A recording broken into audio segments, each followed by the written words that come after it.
Hello students, आज की worksheet 9th के बच्चों के लिए है।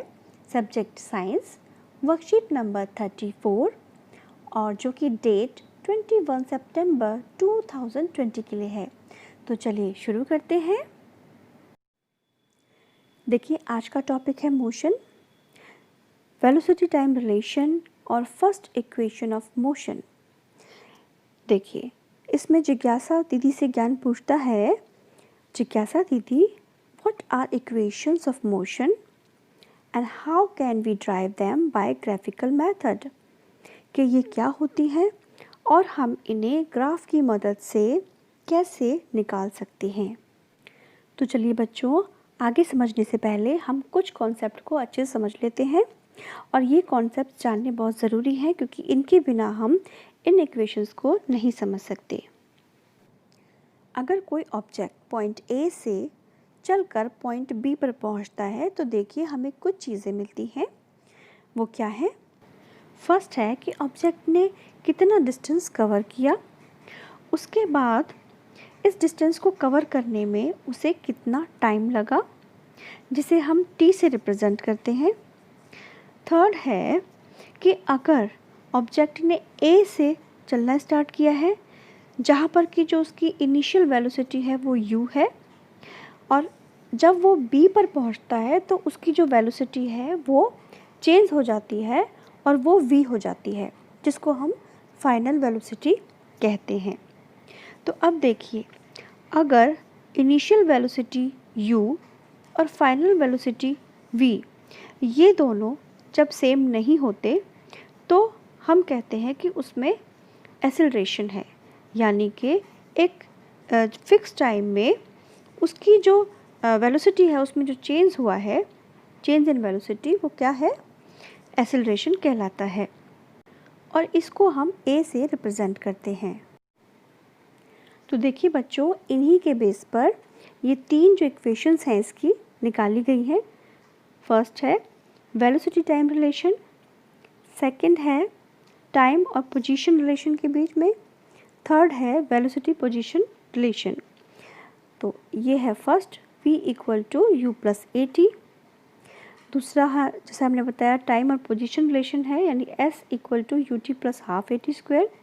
और तीसरा जो कि वेलोसिटी पोजीशन रिलेशन के बीच में है, यानी कि 2as equal to V square minus U square. तो बेटा ये तीनों ही इक्वेशंस बहुत ज़्यादा इम्पॉर्टेंट हैं और एग्ज़ाम में कोई भी इक्वेशन पूछ ली जाती है।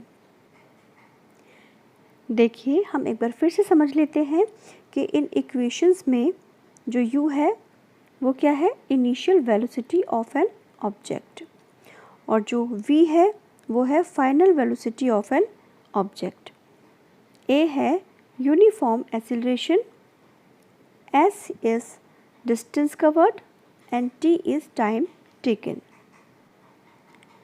तो देखिए बच्चों, drive first equation of motion और velocity and time relation by graphical method.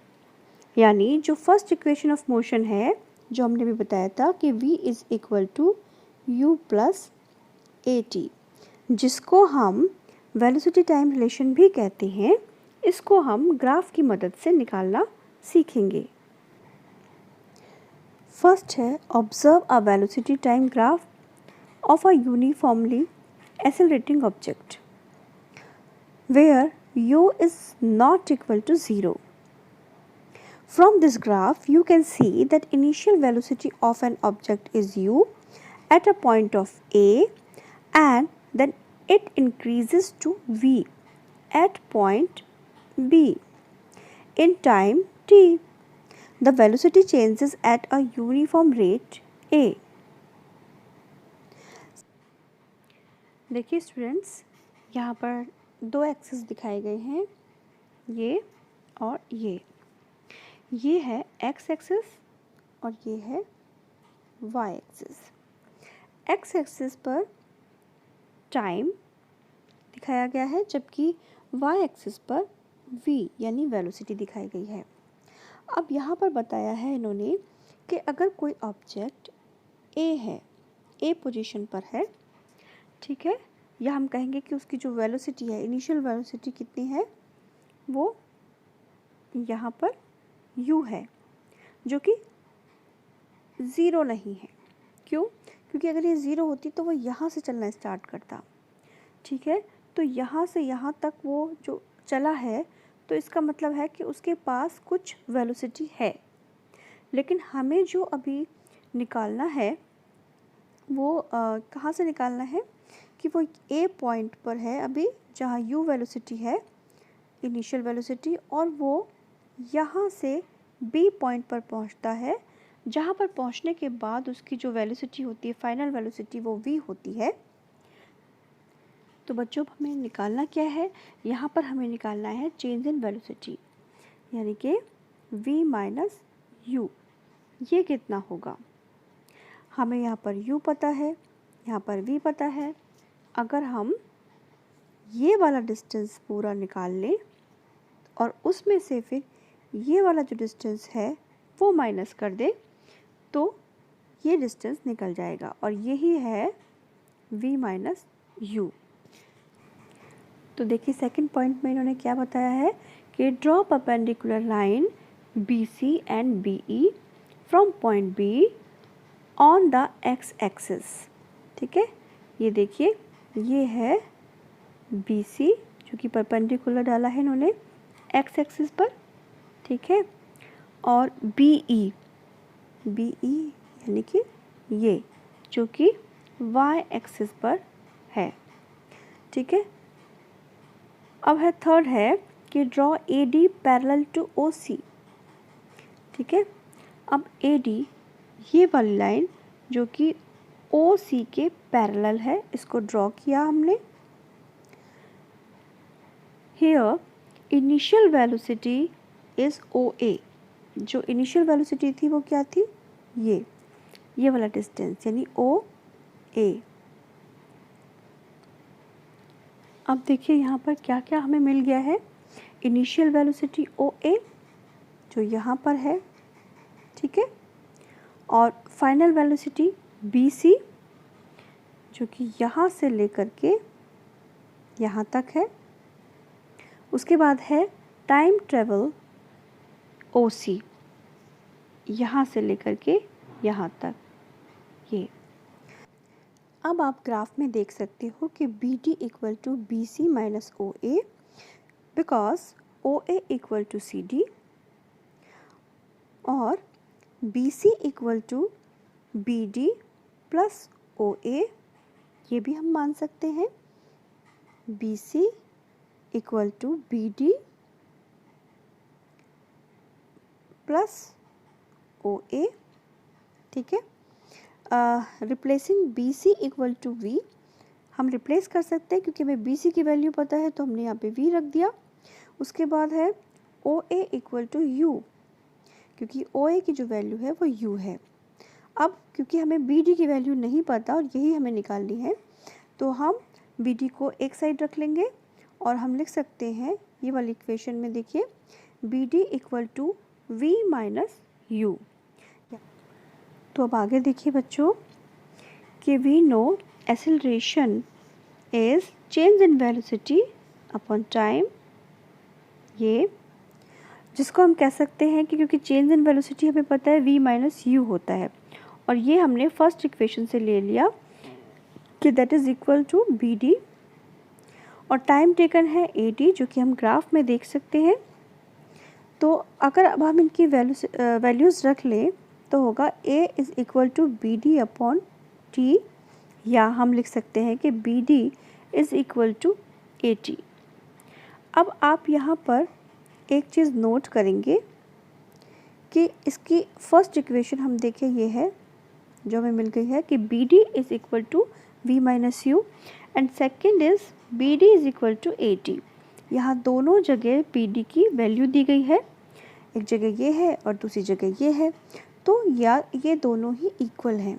तो यहाँ पर हमने देखिए लिख दिया कि V minus U equal to AT, या हम इसे ऐसे भी लिख सकते हैं कि V is equal to U plus AT, और ये ही फर्स्ट इक्वेशन ऑफ मोशन है। तो चलिए इसके बेस पर जो एग्जाम्पल दिया है अब हम उसे भी सॉल्व कर लेते हैं। एग्जाम्पल है, the brakes applied to a bus produce an acceleration of 6 metre पर second square in the opposite direction to the motion. If the bus takes 2 seconds to stop after the application of brakes, calculate its initial velocity. यानी कि हमें u को निकालना है। अब देखिए यहाँ पर क्या क्या दिया हुआ है। यहाँ पर दिया हुआ है कि a is equal to -6 metre पर सेकेंड स्क्वायर। हमने माइनस क्यों लिखा है इसके आगे? क्योंकि इन्होंने बताया है कि जो एक्सेलरेशन है वो अपोजिट डायरेक्शन में है, यानी कि वो स्पीड को बढ़ा नहीं रहा, वो उसको कम कर रहा है। ठीक है, उसके बाद है v is equal to 0 metre पर सेकेंड। ये कैसे हमें पता चला?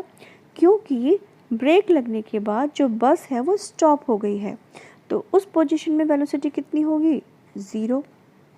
और t is equal to 2 second, यानी कि ब्रेक लगने के बाद उसको रुकने में कितना टाइम लगा? वो है t, जो कि 2 सेकेंड है। अब हमें निकालना है इसकी इनिशियल वेलोसिटी u।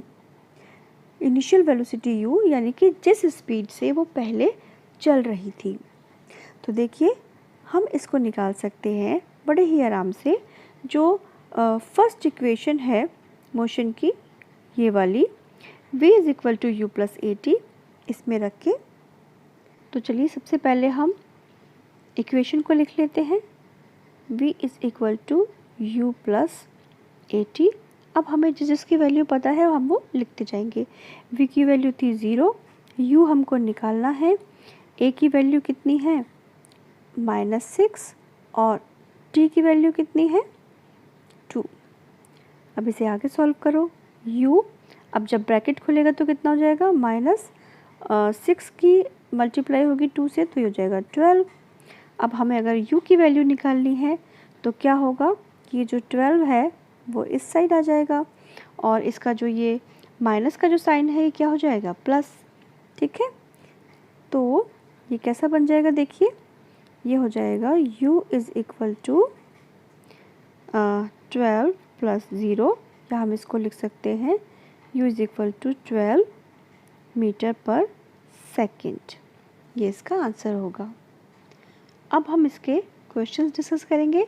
फर्स्ट है राइट 3 इक्वेशंस ऑफ मोशन। ये हमने अभी बहुत अच्छे से डिस्कस करी थी ऊपर, तीनों ही इक्वेशंस। देखिए ये तीनों, फर्स्ट है v is equal to you plus A T, second s equal to U T plus half A T square, और थर्ड क्या है? 2as equal to V square minus U square. तो ये तीनों ही आप इसमें आंसर में लिख सकते हैं। नेक्स्ट क्वेश्चन क्या है कि drive first equation of motion from velocity time graph of an object. ये वाला हमने पूरा यहाँ पर अभी अच्छे से एक्सप्लेन किया था with the help of graph. आप चेक कर सकते हैं यहाँ से लेकर के यहाँ तक का, और ये वाला ग्राफ आप इसे आंसर में लिख सकते हैं। इसका लास्ट क्वेश्चन है कि what does B S T and A stand for in equation of motion. ये हमने बड़े अच्छे से एक्सप्लेन किया था अभी ऊपर। देखिए u is initial velocity of an object, v is final velocity of an object, a is uniform acceleration, s is distance covered and t is time taken। तो आप ये सारे इसके आंसर में लिख सकते हैं। आई होप बच्चों आपको वर्कशीट बहुत अच्छे से समझ में आ गई होगी, और अगर समझने में कोई भी दिक्कत हो तो आप वीडियो को दोबारा देखिए। Thank you so much.